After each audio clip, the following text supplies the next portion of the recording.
There have been at least 15 Ukrainian drone attacks against 13 different oil refineries across Russia. Russia relies very heavily on its oil industry. I believe more than a third of Russian state revenue comes from its oil industry. It's something that strikes at the heart of the Russian regime. It's something that forces Russia to think about where it's putting its air defenses, which creates gaps and opportunities. It gives a incentive for countries that have been buying Russian oil to look elsewhere.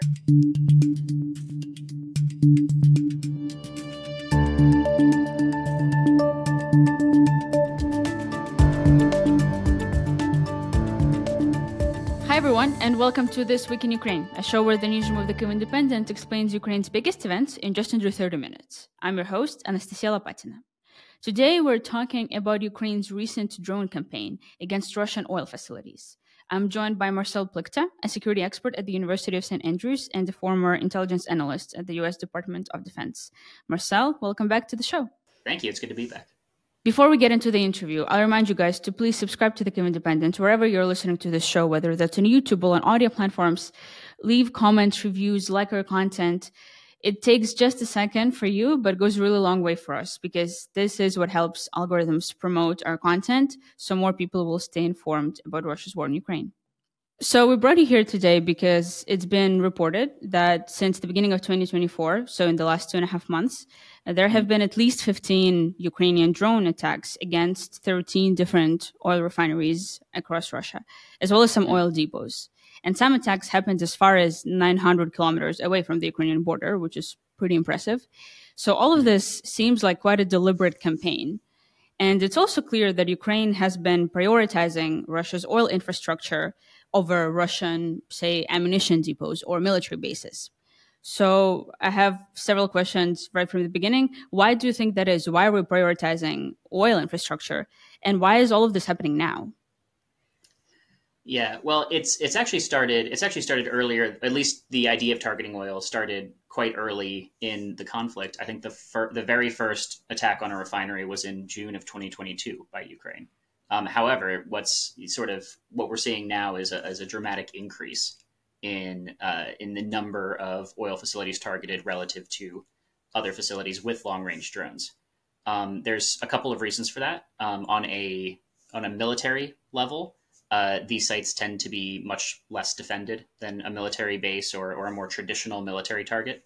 So consequently, it's more likely that a drone would be able to hit the target without being intercepted. On a more strategic, grand level, Russia relies very heavily on its oil industry.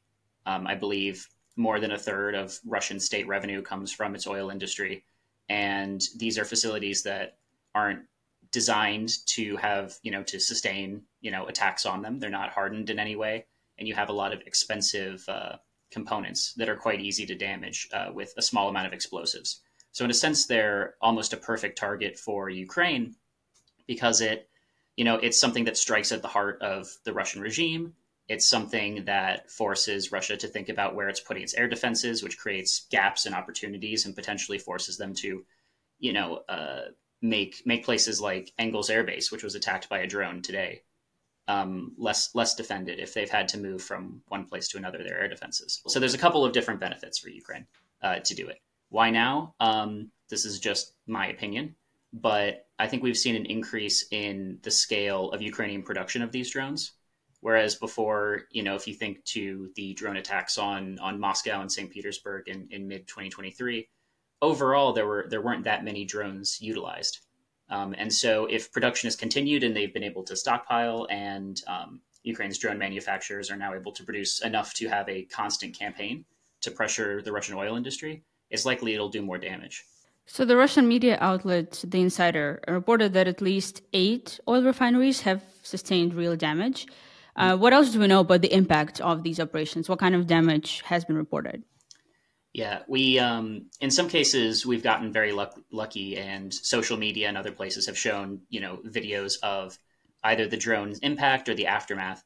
And with at least some of these facilities, you can see very severe damage, right? Large fires, attacks on cooling towers and other elements of a refinery that are both key to the refinery's ability to function and also very difficult to replace, very expensive to replace. Sometimes it's specialized components. In other cases, we only have the Russian government's word for it, which, you can't always take at face value. And so, you'll have regional governors say that, 4 drones were intercepted on the way to a refinery, which could well be true. But we also wouldn't necessarily know if those drones were successful in their mission and if they did any damage. Let's talk about the economic impacts as well, because as you've mentioned, oil is really at the heart of the Russian regime. It's where a lot of the Russian revenue comes from, despite the sanctions and so on. So what have we seen in the oil market because of these attacks? The oil market overall, I don't think it's had a massive impact yet. It could very easily have a massive impact depending on how long these attacks sustain. I believe a representative of one of the major oil companies, not in Russia but globally, told Bloomberg that it cut Russia's ability to refine oil by about 600,000 barrels a day. And for context, I believe Russia is somewhere between 10 and 11 million barrels per day that it produces in oil. So it's a significant amount, but it's definitely not the majority. And I think that you'll see a lot of commentators and experts will talk about bringing the Russian oil industry, to its knees or causing petroleum shortages. That's not necessarily the intent of the campaign. But even something more limited, you're talking 600,000 barrels per day. Oil is at about $84 or higher per barrel. So that's a significant economic impact with very, very few drones that are very inexpensive. I've seen some commentators talking about the fact that the oil prices have already increased slightly, which can actually be a problem for Ukraine because that could pose a problem to the West. Generally speaking, nobody wants oil prices to go up because everything else increases in price as well. So there's kind of this double game that's happening that on one hand, it really serves Ukraine to be hitting those oil refineries because it's hurting Russia, but it can also cause some conflict between Ukraine and Western allies, perhaps. Do you think that could be a problem? It might be a problem. I'm not too concerned about it for a couple of reasons. The first is that Russia's not the only producer of oil. And it might increase. It might cause short-term increases in price.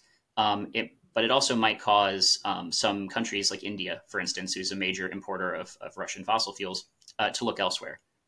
Recently, they've been buying more American oil, for instance. And that could actually be a good thing since we're trying globally as the collective West, they're trying to cut back on the dependency on Russian gas and oil. It does. It reduces, it gives a incentive for countries that have been buying Russian oil to look elsewhere. For some of Ukraine's partners, higher oil prices can be beneficial at times because it makes certain kinds of fossil fuel extraction in the US and Canada more affordable. Depending on sort of the way that oil is extracted, it can be more or less expensive. And when the price of oil is high, it suddenly becomes economical for Canadian companies and American companies to do that. So there's it's not a settled thing. There's a mix of potential outcomes. And what about the impact on the battlefield? Because you've mentioned that bringing the Russian oil industry to its knees is not necessarily the intent of the campaign. And as far as I'm seeing, one of the intents at least is to hurt Russian supply lines, right? Yeah. So are we seeing that that's actively happening? Are we achieving the goals? I think not. Not yet. I mean, this is while there have been a dozen or so attacks since the beginning of the year, the bulk of them have occurred sort of in the past week and a half from when we're recording. I think it remains to be seen. These things take a little bit of time to filter down. I think it's also that because a big way that the Russian government makes revenue is off exporting this oil. It could come in an indirect way where there's a decrease in funding, and that leads to fewer resources. The other potential impact is what I was saying earlier about Russia having to move its air defense around. That could create a lot of opportunities for Ukraine, not just in its use of drones, but in other munitions. If depots and supply lines are suddenly less defended by air defense because they're sitting near a bunch of refineries doing nothing, there are more opportunities for Ukraine to take advantage of. And I think that's where you would start to see a major difference. So let's get into the technicalities a little bit. Tell me about the drones that Ukraine has been using, especially the ones that we've reportedly used to hit targets as far as I've said, 900 kilometers away, which is pretty far. What do we know about these weapons? The first thing to know about Ukraine's, I call them one-way attack drones. Every single expert has their own, their own terminology. I use one-way attack or OWA. The first thing to understand about the Ukrainian industry is that it's very not scattered is not the right word, but decentralized.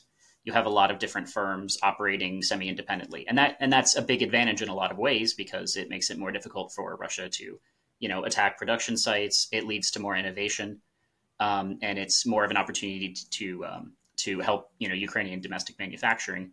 But what it means is that there's a lot of different models and different kinds of drones at play.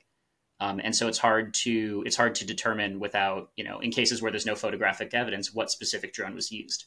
That said, there are several patterns that we see. In general, the longer range a drone is, the less likely it is that it has a direct connection to the ground. So we would know that it would be using a different way to navigate. That could be GPS, like satellite navigation. It could be what's called inertial navigation. So it sort of does a math equation. It knows how fast it's flying. It knows where it started, and it sort of works out roughly where it's going. And then you see, not necessarily in the case of Ukraine, but in general, you could see more things coming into play later, like having a camera that sees the terrain below and determines where it is based on that. So you have that feature. You also have consistently longer ranges. This is not technically a very difficult thing to achieve, to make a drone fly 900 kilometers. These are engines that tend to be between 15 and 50 horsepower propeller engines. The challenge is that when you have an engine doing that, it tends to go slower than, say, a missile or a regular manned aircraft. And so there's a bit of a trade-off there. But the benefit is that it's significantly less expensive. The last thing to note is that there's been, it's usually been smaller propeller engines. Increasingly, we are seeing some models come out with jet engines. And this could potentially increase the cost of each individual drone. At the same time, it could also produce, much better speed, which makes it more likely that it'll hit the target, or at least less opportunity for Russia to intercept it. So yeah, the ones that we've seen in these most recent attacks have tended to look the same, where they have a distinct, they have a propeller in the rear and they have a distinct tail. But functionally, despite who's making it, most of these drones tend to function pretty similarly, just because of the mission they've been given and sort of the technology at play. What kind of technology is commercially available, what's available to Ukraine. These sorts of things tend to govern how a Ukrainian manufacturer would make a drone with this kind of range and this kind of capability. Ukraine, of course, doesn't have some of the longest range weapons that we've been asking for since the very beginning of the war. So I'm thinking some of the long range missiles and missile systems. Mm-hmm. This increased production of drones that we're seeing, is it something that could be kind of balancing it out for Ukraine in terms of this vulnerability? Can drones be used in a similar fashion and even maybe more effectively than some of the missile systems? Yes and no. So it's definitely the case that part of what's motivated Ukraine to pursue one-way attack drones with long ranges has been a lack of domestically produced missiles in Ukraine. Obviously, there's Neptune and some other examples, but not necessarily at the scale that would make such a campaign viable. And then a lack of, or not necessarily a lack of support, but a reticence in the West about providing weapons beyond a certain range. And, initially it was, the range of HIMARS, and then it was the range of, Taurus, and we'll see where it goes from there. But this is all, the West figuring out how much, and Ukraine's partners generally figuring out, what kinds of weapons they want to give Ukraine, This has been a years-long process. And in the meantime, Ukrainian leaders, the Ukrainian military, they need to be able to strike, military targets, critical infrastructure targets, in occupied territories and in Russia itself. And so OWA drones do fill that gap. They also fill that gap in a way that suits Ukrainian manufacturing, because so much investment has already gone into drone technology, and it meets it at much lower cost. Procuring, a missile with 900-kilometer range and procuring them in bulk could be a tricky proposition. Not as tricky a proposition when it comes to drones. Now, there are trade-offs with that. The trade-off is that a drone is less survivable usually than a missile, and it usually goes slower, and often the payload is smaller. However, for targets like a refinery or targets like an ammunition depot, which are very flammable, very famously flammable, it doesn't necessarily matter if the warhead is smaller, and it doesn't necessarily if the speed is slower, since these facilities don't move. There's no chance that it's going to move between when the drone is launched and when it reaches its target. And so that it does limit a little bit what Ukraine can do with their drones. They can't necessarily dynamically target with them yet, that we've observed. But it does give a lot for Russia to worry about. Could Ukraine use those drones in the future against Russian military personnel, Russian bases across the front line? Yeah, they already have. Not just in the front line, although definitely at the front line.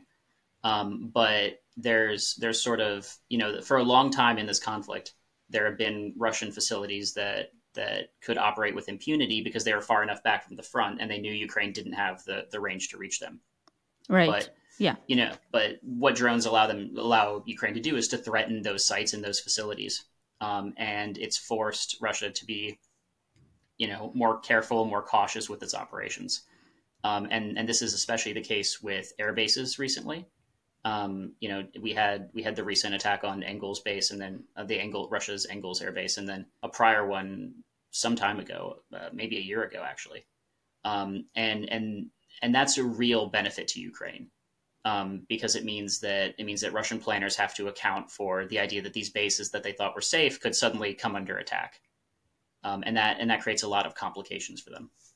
So is Ukraine doing an exceptionally good job at attacking this oil infrastructure, or is Russia just not doing a good enough job of protecting it? Because, we've seen those memes about Russian air defense systems in Moscow being placed on roofs, or like some soldiers patrolling the roofs to allegedly shoot down the drones. There has been a lot of, jokes going around in regards to the Russian air defenses. So how does that come and play here? Is it really as bad as the jokes sound? No, Russia in general, when it talks about its air defense systems, tends to be over optimistic about its performance, both because they want to show off their power, and because often they want to export a lot of these systems to other countries, so it benefits them to have a narrative that their air defense is perfect. That said, their air defense systems are not bad by any stretch of the imagination. What the challenge is that we're dealing with such vast spaces, such that their air defense can't necessarily cover everything. And if Ukraine launches more than one drone, you also have the possibility that, if there's only one air defense system there, maybe it can get one or two, but maybe it can't get the third one. So Ukraine is being very smart in its employment of them, certainly smarter than Russia has with their Shaheds, right, which have targeted, mostly civilians and mostly targets that don't necessarily help the war effort. By contrast, Ukraine is targeting Russia's ability to earn money and their military targets, right? Like many in Crimea, depots, things that help Russia prosecute the war. At the same time, it's difficult for Russian planners to account for defending all of these different targets, right? Because in addition to defending every single base and every single depot across Russia, now they have to worry about every single refinery. And then, what if Ukraine decides to switch to targeting something else, right? Like mining or some other part of the infrastructure. That's something that Russia would also have to account for. So it's Ukraine presenting Russia with a dilemma that's hard to get out of very intelligently, and Russia not necessarily having the capability to solve or to defeat every single kind of attack. So, what would Russia have to do? Will it need to dramatically increase the production of those systems, the air defense systems? Yes, some of them, it's Russian production of war material. Sort of, there's a lot of speculation about how effective, they've been during wartime at producing new material. And with air defense systems, you tend to have a lot of very technical components, or you're dealing with older systems that don't function as well, like from the Soviet era, like the 60s and 70s. The solution probably that Russia's going to go for is going to be a mix of electronic warfare, maybe positioning older systems at sites that they think are less at risk, and maybe more advanced sites that are more at risk. And then also, I mean, they might try and do what Ukraine has done, which is set up mobile teams that are able to travel very quickly along the flight path. They might attempt to do that as well. It's hard to predict. It also depends on the tempo of Ukrainian drone operations. If the tempo slows down after this point for a bit, they might not react at all. If they think that the short-term threat has passed. The big hope in Ukraine, it seems like, at least among the civil society and various frontline commentators, is that these operations are going to force Russia to move the air defense systems that it has along the front line to protect these oil refineries, or I don't know, places like Belgorod, where Ukrainian operations have been reportedly causing some havoc recently. So all of this, we hope, is an effort to get the air defenses away from the front line so that Ukraine can hit Russian positions there. Do you think that that's going to happen? To a certain extent, Russia is always going to have air defense along the front line. Because it has to support its combat operations. It needs to be able to threaten Ukraine's air force, and it needs to be able to threaten Ukrainian non-strike drones, right? Just the regular, spy ISR drones and things. So there is a tremendous need for Russia to keep its air defense at the front. At the same time, it becomes a question for Russia of how much it can spare. And when they start making that calculation, that opens gaps, that opens opportunities for Ukraine to take advantage of. So if in a hypothetical scenario, right, they remove an electronic warfare system from an area, suddenly Ukrainian soldiers in that area have more freedom to operate their own drones and conduct their frontline operations. The key here is that these drone attacks are a very cheap way to do this. So you're talking about I think I've, from Ukrainian sources, I've heard as low as $50,000 per unit, and then sort of higher numbers, right, like $200,000 per unit. That doesn't seem like a lot. And if it saves a Ukrainian pilot's life, right, it's invaluable. And so much like the drone boats, right, drone aircraft and long range strike are very cheaply making it harder for Russia on the battlefield. But that it's never going to be the case that Russia will have no air defense near the front. It's just there'll be more gaps, more vulnerabilities. It'll be easier to exploit. We're now, as always, going to be moving to the community question of today's episode. You guys should go to kyivindependent.com/membership to subscribe to the Kyiv Independent. You get really cool perks like access to exclusive events and discussions with editors and journalists, and the chance to send us in questions before every single episode of the podcast. And we try to incorporate as many of your questions as we can. So this time, the community member is wondering, does Ukraine have the capability to swarm drones on a target? And would that technique be more or less effective than individual precision attacks? Yeah, no, that's a good question. There's in general, beyond just Ukraine, right? There's been a lot of discussion about drone swarms. Generally, when experts, right, when scholars talk about drones swarms, they're saying specifically that the drones have the capability to talk to each other, to communicate with each other, and to react semi-dynamically. That's still a nascent capability, even for sort of the most advanced militaries of the world. They're still working on that technology. I think there's definitely, there's definitely the potential for it to happen in Ukraine. For these specific strikes, the long range strikes, I think there are a couple of challenges. The first would be that you would be introducing a lot more cost. If there's more components or more software that needs to be written for the drones to communicate with each other. If the Ukrainian armed forces already know what they want to hit, there's sort of a limited value to giving them that sort of dynamism. And it also introduces a little bit more vulnerabilities. So if the drones need to be communicating with each other constantly, they're emitting signals, and those signals can be blocked or detected, and that could increase its vulnerability. It's not that swarming is a bad idea, and in fact, we'll probably see swarming in